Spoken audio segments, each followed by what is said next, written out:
Welcome back to KBC News Check, and many thanks for keeping us company. And on this second hour, we are looking at mental wellness. And today being World Suicide Prevention Day, where many people have turned to taking their own lives as a result of mental illnesses. Not in Kenya, not in America, not in Europe. This is a world issue. And today being the day that we are marking, that day being the 10th of September, I'm joined by two doctors who are experts in the mental wellness field to help us drive through this and to see where are we as a country and what are some of the things that we can do to assist those who are affected by suicidal thoughts. Beginning from my immediate left, thank you, Daktari, for joining us again. We have Dr. Rose Keiro, who is a mental health and psychological expert. Karibu sana kwa program. Thank you. Just next to her, we have Dr. Margaret Kagwe, who is not only a teacher, is also a psychologist and also a researcher. Thank you so much. Ladies, karibuni sana. Thank you. Beginning with you, Doc, I remember, I think it was just after COVID, or we still were having COVID in the country the last time we were here with you, but you were also here on another forum. But there was also mental illnesses all over. Remember cases of GBV? Yes. We also had people taking their own lives. Yes. Where are we as a country now? How does the demographics look like? Thank you, Lawyer. I think as a country, we are not in a good state. The study and the research that is already there, it's showing that in Kenya, we have 4 people dying of suicide every day. 4 people every day? 4 people every day are dying of suicide. And then in Africa, we have even 11 dying of suicide every day in Africa. Then come to the worldwide now. When you go now globally, you realize that we have 9 people dying of suicide every day. So when you look at that data, it's showing that Africa is leading in suicide compared to the world data, which is 9. Yes. What is driving people to suicidal thoughts and to just decide, let me just go ahead with it? Because there are some people who have had these thoughts, there are people who have been able to get out of that dungeon and lead a normal life, but others are being pushed to the wall until they take their own lives. Thank you, Loe. I think there are many factors. We say it's multivariate factors that lead people to commit suicide. And maybe I can list them very fast. And one of the factors is from the cultural factor, which we are going to hook in men very fast, our male parts from the cultural perspective. We also have the socio-economic status. You realize that now these days, because of the raw financial muscle, it's also contributing. We also have the biological. Biological is where the chemistry of your body just changes for no apparent reason. We have psychological, which is also emanating from relationships, which you are going to look at it. Suicide is also caused by chronic illnesses and pain that you feel you cannot bear. All in all, the cause and the risk factor of suicide does not matter. But one thing is common in all those areas that I've mentioned, that the particular person that decides to commit suicide reaches an edge and finds, I think an edge is the solution for me. Let me end this pain. Could it be a financial pain? Could it be a relationship pain? Could it be psychological? Could it be conflict, disasters and all that? Could it be that I'm sick and I know I'm going to die soon? So all those factors surround us. Yes. Dr. Kagwe, I'm looking at some of the underlying factors, just as Doc has mentioned here. And looking at the case of Kenya, there are primary factors, economic. As Doc has said, Africa, we are doing quite badly on that. Some are economic factors, some are social factors. What are some of other factors which are leading people to the edge? And when it comes to awareness, are we digging in enough to ensure that we create an environment where people know that mental illness is more or less a condition like other conditions, not, anytime you hear somebody has mental illnesses, watu wanafikiri wazimu, amechizi, you know? Yeah. Number one, I call them 4Ds that are at the heart of a person wanting to take their own life. And number one is debt. And in Kenya, debt. In Kenya, we have many people borrowing. I'm borrowing you to pay another person, and maybe I'm borrowing to pay my rent or maybe to feed my children. So debt is one of them, and that is why when you look at the statistics, majority of the people who take their life, even the world statistics, most of them are in low economic status. Like low economic countries like Africa. So we bear the biggest burden of the suicide cases that happen worldwide. So that is why debt is a major issue, because debt is survival. If you can't put food on your table, then your life is at risk. So basically debt is one of them, and that is why we carry the huge burden worldwide. Number two is divorce.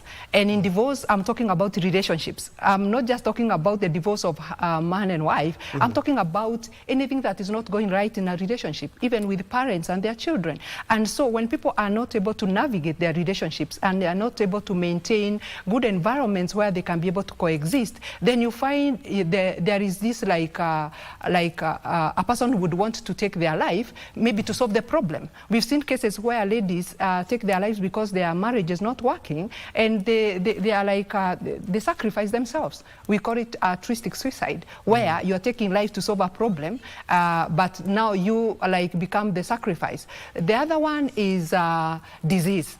And Daktari has mentioned that when a person is chronically ill and maybe they know they are not going to recover, then they are likely to want to actually end their misery earlier. So they may actually be tempted to take their lives. The other thing is mental problems. When a person has a mental problem and they don't seem to get a solution, maybe they have gone from one hospital to another, and the mental problems are really making it difficult for them to live a normal life, they might actually want to end their lives. We have seen people take alcohol because they are trying to medicate themselves because of a mental struggle they are going through.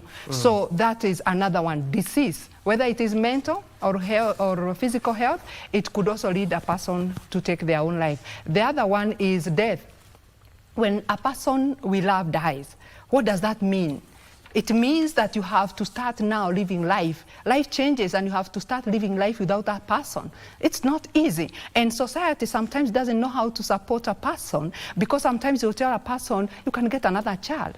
But even if you get another child, that child cannot replace the one you have just lost. So I think we also need to learn what it is that we can do when a person loses a loved one that can actually support the person beyond the burial period. Because usually we are there, many people, after the burial alone. So these are the times a person cannot navigate, and sometimes we don't know the signs that this person is on the edge. So we don't know how to support them, and sometimes they end up taking their lives because they are unable to navigate that particular situation, and they end up taking their own lives. So we see that there are so many reasons that people take their lives. And another one, again, in the world today is competition.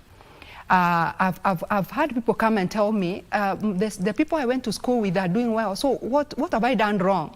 And we are not helping with social media, where I'm just posting myself happy, doing things. I bought a car, I bought my mom a car, I built them a house, and there's a person struggling even to pay rent, and so it doesn't make easier for them. So basically, because of the desire to outdo each other, a person may actually give up, and they may actually feel like they are not doing well. And because in our homes, in our workplaces and our societies, we need to be in a position where people can be able to recognize a person who is struggling.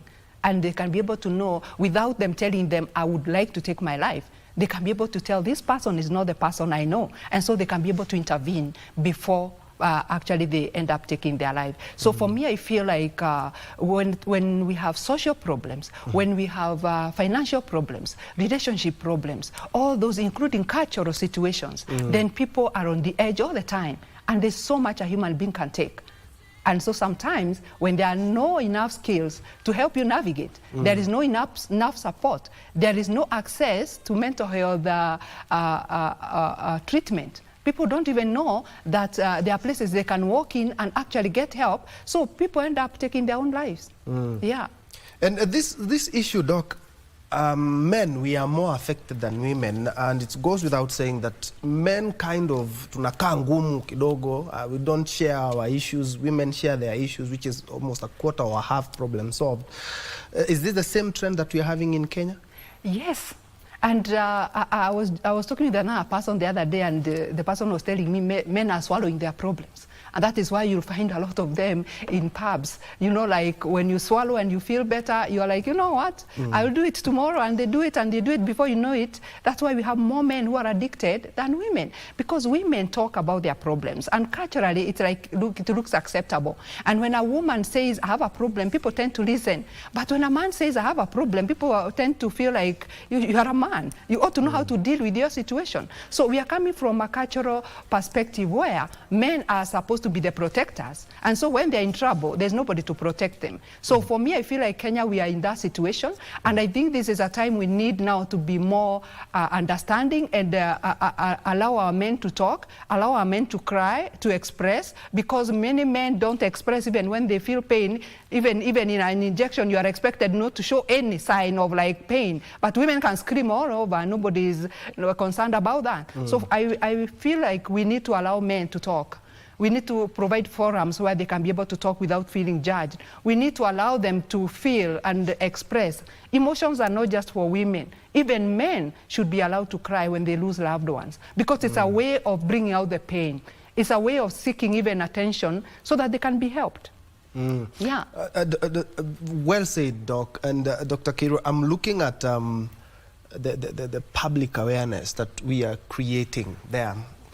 And when we talk about public awareness, I also want to look at schools as well, because we have witnessed cases where 14, 13, 15, 16, basically underage children committing suicide. Yes. And there's a big stigma that carries the weight of mental illness, because if I have a mental disorder, trust me, I won't tell you unless you are a doctor. I will not tell my friends, I will not tell my colleagues. Yes. There's that big burden of stigma around mental illness as well. Yes, stigma actually carries the major, huge percentage in somebody suffering from mental illness. And more so, it's one of the risk factors for suicide. And there's also guilt. You know, when we talk of shame, is your own conscience that something is not right with me. I'm not doing something right. But when it comes to guilt, it's like I'm the one who caused it. There are also people who commit suicide because of guilt. Guilt of their loved one, guilt of anything. So I think you had mentioned sometimes back when you said we were here and we are discussing about substance use and abuse and the prevalence in Kenya and the gender-based violence. Yes. This, when you find somebody in drug abuse, or heavy drinking, or indulging into drugs, there is something.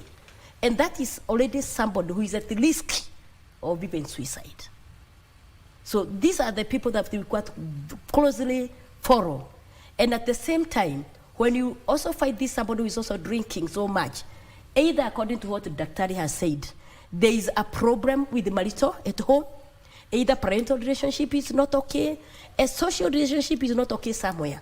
So he is now numbing that pain through alcoholism, through drugs, including our children. And men do that a lot. Including our children who take drugs. When you trace back, the research has it that they have some bad negative experiences at home.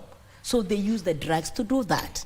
Gender-based violence at home, including the gender-based violence against husband, wife, gender-based violence against the children. You realize that it's also a major factor. And when somebody is in marriage and you feel trapped, that you have no way. Because one thing that, as I said, is feeling helplessness. There's nothing that I can do. I can only escape from this pain. And the only way to escape from this pain is to commit suicide. And this is what's happening to our people. Come to school also. We say suicide can be triggered at various levels. One level is where we have the relationship. I am an adult, or I am even underage because we know they relate. And then I'm relating, and then that relationship goes sour. So what happens? There's betrayal. So you decide now, instead of facing this pain or being left by a loved one, I would better commit suicide. The same as she has talked about divorce in marriages. When one of the partner is left, they feel there's a lot of shame, they feel a lot of guilt, like it is me who contributed to this partner of mine living, so let me add my life. Children also. That is at family, that is at individual level. Let's come now to the family.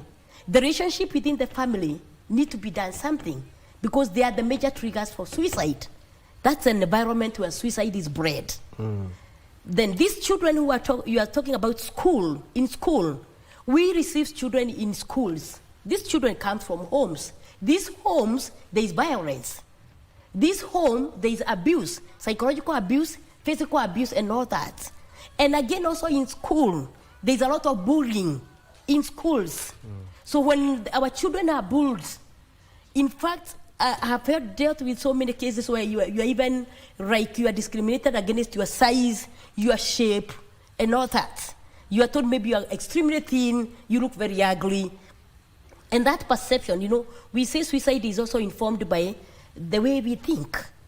So if you are judged that way and then you believe it, then you can say, I think I'm not okay. And because of being in that environment, and maybe our teachers, they are not able to pick that. Then help these learners. They commit suicide because that environment is very toxic for them. So bullying in schools, being shamed in schools. Sometimes we hear even children who are beaten, and then maybe you feel that you have been beaten, and maybe it was not right for you to be beaten. So whatever goes in your mind can tell you, let me end my life. And you realize that they commit suicide. When they're also in schools, especially the tertiary runners, you are sent to school, you are supposed to have your own upkeep these days. There is no food system in our schools. So you don't have something to eat in the morning, you don't have something to eat at lunchtime, and even in the evening. Parents, you call them to send money, they don't. What do you do? So you realize that it becomes a solution for this category of runners, that let me add my life. So committing suicide actually is a solution to the one who is committing, of adding a pain that has been there for a long time. And the data that we have, suicide prevalence is from 10 years to 35 years. Ask yourself why it is high at this rate. From 10 years to 35 years. Why is it high at that age category? One, at 10 years is when the child is able to judge mistreatment, is able to see the parents fighting, is able to be abused and feel that emotions. So can decide, now let me commit suicide. I don't want to face this. It's the issue of identity. You are trying to develop an identity and somebody is giving you a different identity which you don't like. So you feel this identity of mine is not fitting among the people I have. So let me just go. There's a lot of pressure between the ages 10 and 35. Yes, and for age 10 to 19 years, that's where we try to bring in the adolescents. And that's when they are forming the identity. And that's when the identity is not properly formed, when you are shamed by others, when they judge you so much, you realize that most cases we have them there because of such judgment, bullying and all that. Now come to 19 to 35 years. This is when now somebody has left Form 4. You have gone to college, you are dating.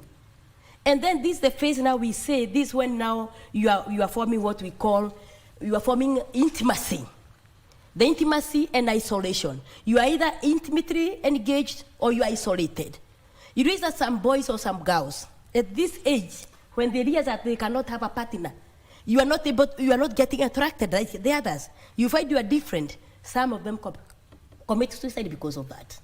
Because at this age, you are supposed to relate or not relate. You choose, yes, I'm feeling that I need to relate, but I will not relate because of this and this. But when there is no boy or a girl approaching you at this age, then you are different. You start realizing that you are different. And then you commit suicide because of that. And this is the same age whereby you find a boy is homicide. We cannot also separate homicide at this level, much as we are calling suicide. Homicide is where you kill the other. So this is where there is a lot of killing also of your partners. And also killing yourself when you are rejected. Because a boyfriend left you, a girlfriend left you. So basically it's about relationships is the core, something to do with emotions. And the emotions, we have the neurotransmitters that guide our bodies when it comes to feeling good. And these neurotransmitters, one of it, the hormones, we call it serotonin. Serotonin and dopamine. You know, when those hormones, they are not there because somebody who is dying of suicide, definitely there is a depression as the background. When the depression sets in, the body lacks those hormones. And then when these hormones are not there, you feel so empty, you feel like you are not living. And that's why we even have cases of people cutting themselves. I don't know whether you have had young people, they cut. They try to test, am I still alive? Because I'm not feeling that life in me. So they try to cut, and then when they see the blood coming out, actually they feel very nice. It's a test that I'm alive. At the same time, we are talking of suicide prevention. But when somebody has decided to commit suicide, and you will rescue them, because we rescue them, they feel very bad. They feel very frustrated. I have had cases where they confess, I wonder why I was rescued. When I took this medication, I wanted to go. So when I found myself in hospital, I felt so bad. They sneak into depression more. So helping them, checking on our people when we are relating is very core. In fact, most of the prevention that I have had in schools, because children commit suicide in schools. Many cases that I have had is where a student is left in the dormitory, and then all of a sudden, when one was well prepared and had prepared the rope to hang, a colleague comes in the dormitory when they are just about to hang. Then you ask them, how do you feel? I felt very bad, because I thought by the time they are coming back to the hostel, I'll be gone. So feeling very bad when they have not done it. But also research has it.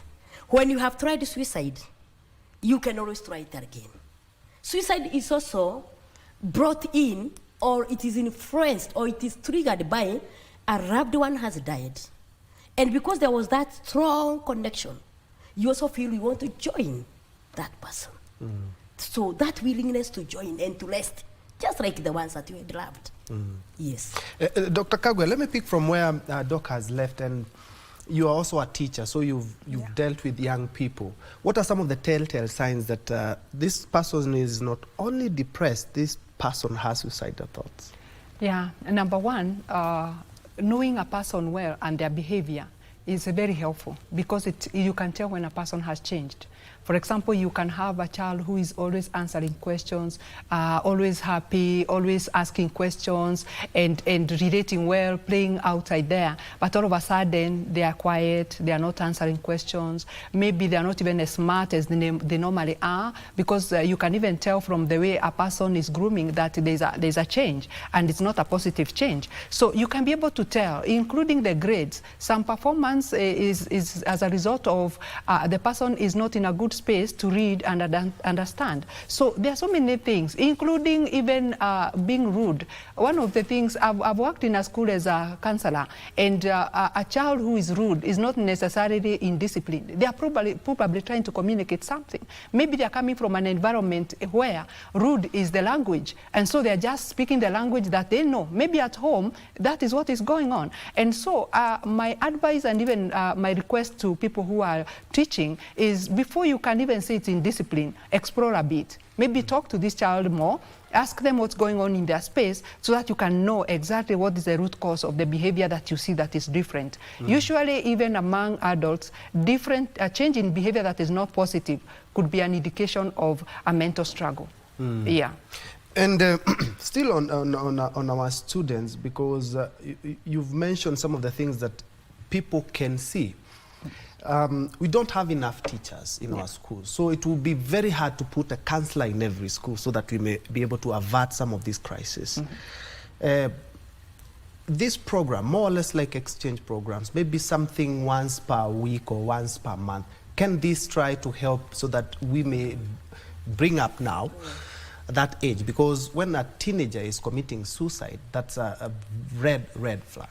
Yeah, one of the things, I've actually worked with schools to come up with programs, and one of the suggestions I've done to schools is that schools can identify a counselor or a helper who can be coming to one school a day. Like, for example, to deal with the major issues. That if I'm working with maybe like 10 schools, I can decide Monday morning I'll be going to this particular school, afternoon I'll be going to this, so that we can be able to have the teachers maybe recommend some of the children that they feel have problems or are exhibiting problems that they feel need attention. So for me, I feel like that is one way that it can work. The other one is life skills training and helping children to know that there is help, and maybe identifying even a teacher within who can be the point of contact, where if a child feels like they are not happy or they need help, they can go to that teacher, and that teacher can now be able to initiate help for them. So for me, I feel all is not lost, even if we may not be able to have a counselor in every school. But I believe sitting down, and this is why I'm asking schools to come forward to counselors. We sit down and come up with programs. Rather than wait for our children to die, rather than wait for teachers to get into problems because of trying to discipline, we can be able to come up with programs that can help the children. And more so, for me, I advocate for prevention. And that is where I train the teachers on what they can be able to do so that they can be able to identify a child who is not speaking but they are struggling. I also train them to offer psychological first aid. Because like the normal first aid, if a person injures themselves, before the doctor comes, there's something you are doing to keep the person comfortable and to avoid more damage. So in psychology, we also have that. A place where you can listen to this child non-judgmentally. Even if they say things that you feel like, what is that you're saying, you are not judgmental, because unless you are non-judgmental, they are not going to share the whole story. So for me, I feel we need to educate our teachers so that they can be able to offer that psychological first aid. They can be understanding. Rather than look at indiscipline initially as indiscipline per se, they can look at it as a seek for help. It's a symptom of something that is going on. If we can do that, then our schools can be safe spaces. And then again, we recognize that our children are not gifted in every subject. So we need to allow children to bring out what is there in them. We didn't get everything. So why do we want the children to get everything? So I think also we need to help our teachers not feel like when the child has failed, they have failed.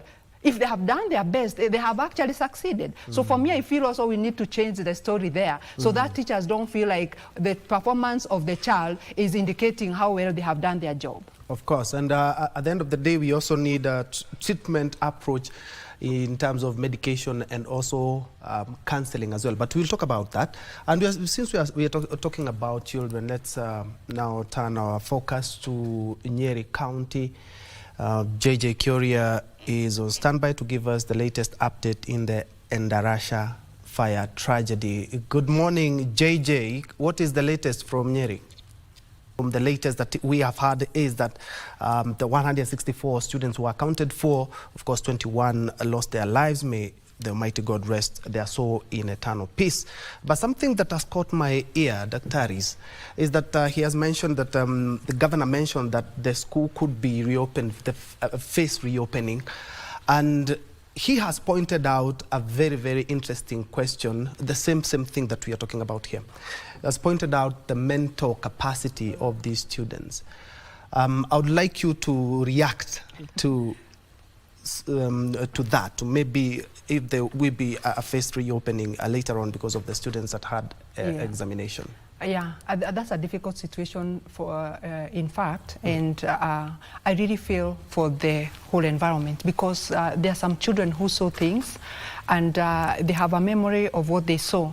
And so reopening the school without addressing what they think and what they saw and what they feel, actually it will be difficult for them to concentrate and it will be injustice for them. So for me, I feel like maybe they could get professional advice on maybe when the first reopening. Before they reopen, they can have sessions with these children so that by the time they are taken back where they saw whatever they saw and heard whatever they had, and and whatever they are feeling, all that can be addressed. So for me, I feel before they are taken there, they can have a place where they can be given sessions, whether in groups, and for those who are distressed a lot, maybe those who are extremely distressed, they can be addressed as individuals. So that whatever it is that they need to say, they can say it. Whatever they need to talk about, they can talk about. Maybe what are you fearing? What are you thinking? If you are taken back to that school, would you be comfortable? That's a question I would really want them to be able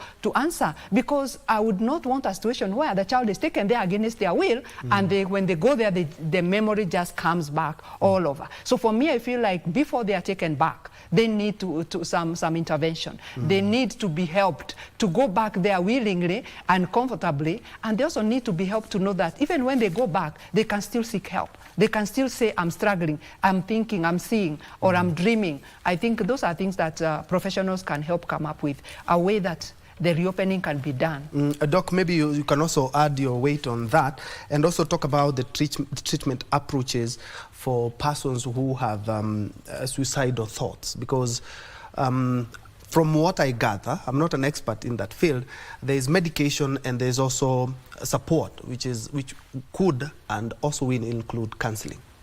Thank you.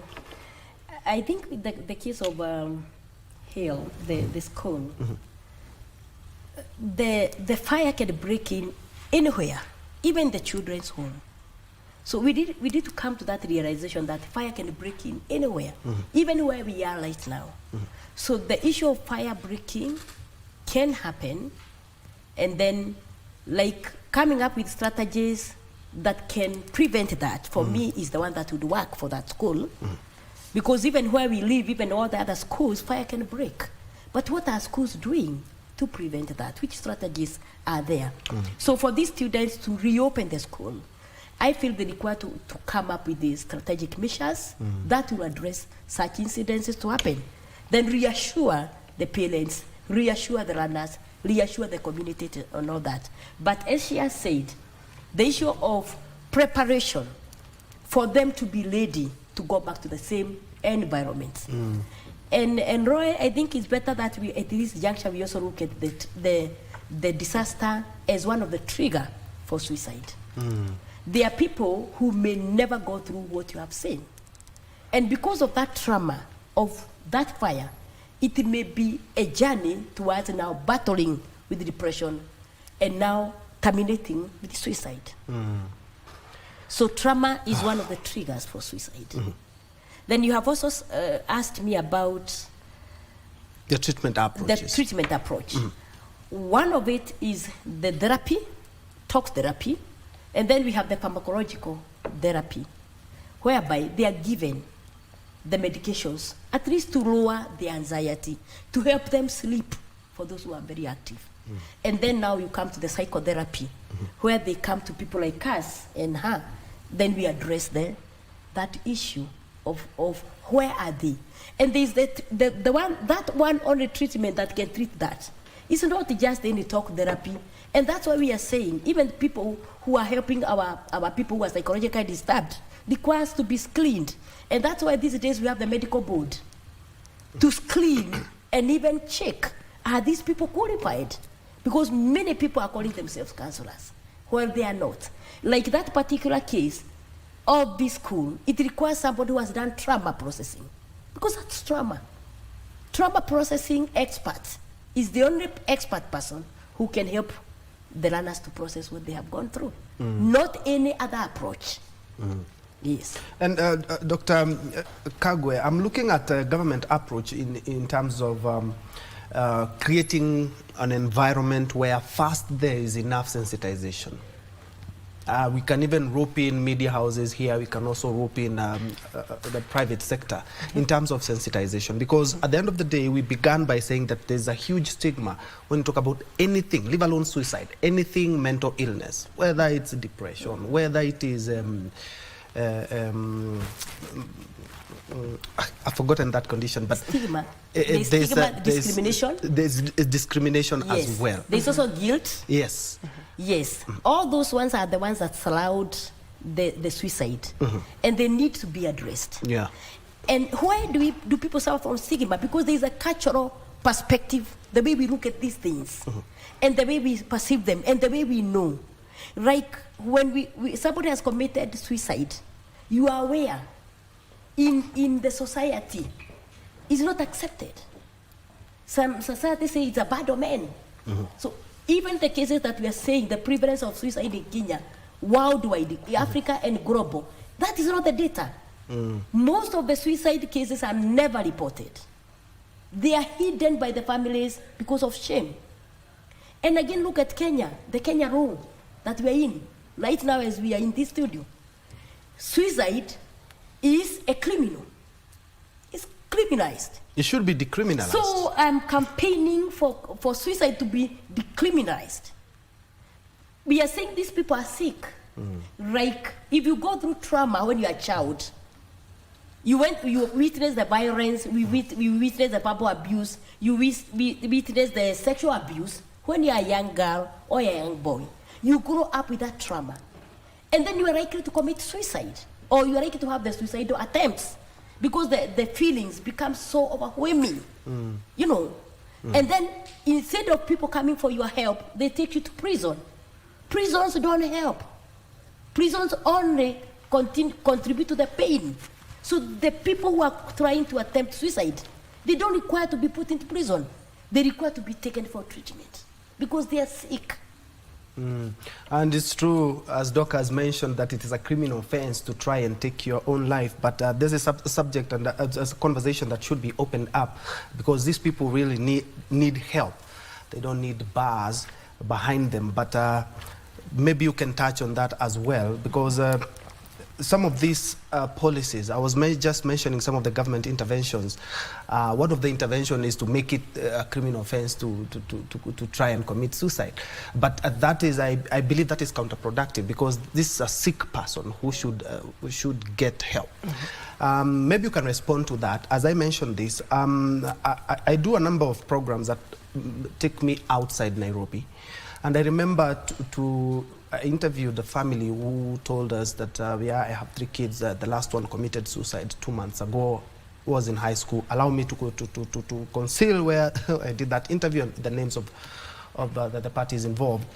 And I could see in their eyes the burden that the family is left with. I would like you to mention something on that, on those who are left. And also mention something on, have you sat down with somebody who has tried to commit suicide and is now back, healed and treated? Yeah, thank you so much. Number one, when it comes to criminalizing suicide, that is coming from a point where you are not putting yourself in the shoes of this person who is trying to take their own life. If you imagine, by the time a person wants to take a rope, even animals in the forest, they run from danger, because anything that is alive wants to remain alive. We preserve life. So when you see somebody wanting to take their own life, and maybe the reason they want to take their life is because of somebody whom they are actually allowing to continue living. For me, I feel like this person should be understood and should be helped to overcome what it is that they are going through. So for me, I will concur with the doctor that we need to take these people to hospital. We need to support them. One of the approaches to helping a person who is suicidal is social support, by educating the people around the person to know what it is that they can drop talking about, because maybe there are triggers that this person reminds them of what it is that they are trying to escape from. So we need to educate the people around, whether it is the family, whether it is the workplace, or even the society at large where these people live, that they can be educated on how this person can be supported. There's also something we call 24/7 watch. If a person is suicidal, we do that to ensure that this person is safe. We are there with somebody at all times, because we want to deal with the extreme symptoms, the emotions, that even the anxiety that may require medication. When they are faced through that, then we can now say they're in HDU now. They can be allowed to, they can be allowed now to venture without so much like intensive care. So for me, I feel like we need to educate people. And one of the things that I'll mention I do is to give people mental health literacy. People don't know basic things they can do every day to remain in a good mental space. I would like to know. Including taking care of your health, Like, listen to your physicians, what they are saying. We want to live long. We want our bodies to carry us the longest that they can carry. So if you take care of your body, you minimize the kind of challenges you have to face. Because when you are constantly sick because of things that you can avoid, then you are also now engaging your mind in treating. Yet you could escape that by remaining healthy. When you remain mentally healthy, then we also need to look at our belief system. What do you believe about yourself? What do you believe about other people? What do you believe about life?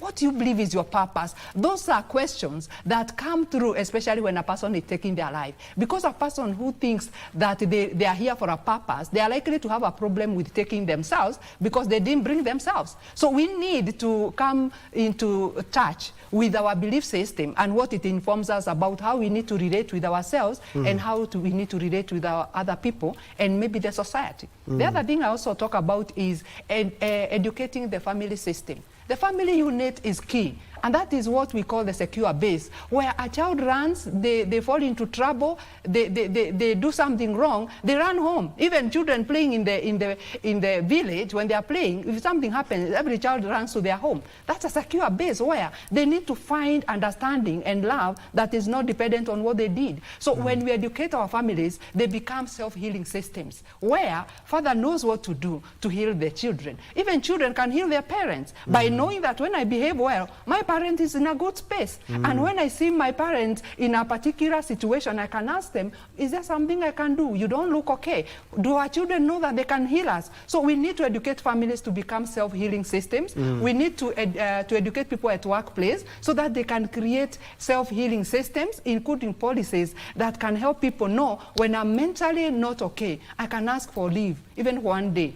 But now you can only go for leave when you have malaria, you have broken a leg. But when you come disturbed and you are not able to concentrate, nobody gives permission. We need to actually acknowledge the mind is so powerful that it can convince the body that you don't deserve to be here and yet you are healthy. So the mind is very powerful. We need to educate people in the society. We need to educate our professionals so that when they are undertaking their work, they can have empathy and they can actually acknowledge that everybody they talk to is dealing with something that is not apparent.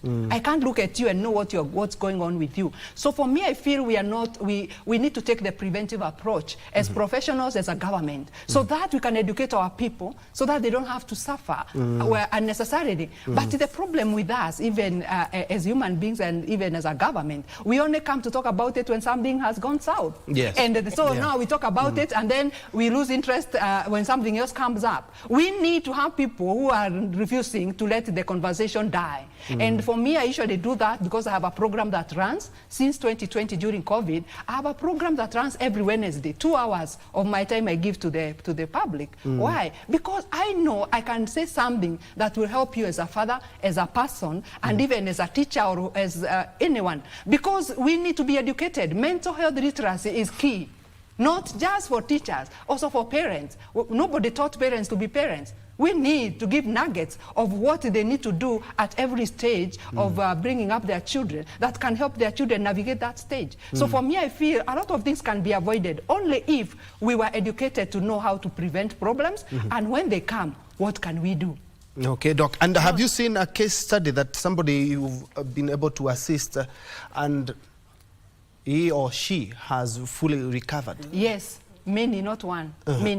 Many. Actually, many suicidal ideations and suicidal attempts are not acknowledged, and I agree with her. Because that looks like a shameful thing, and it looks like a thing you don't want to be associated with. So many people keep it quiet, and so I've addressed many. And you realize that majority of the people, it's because of what they didn't know.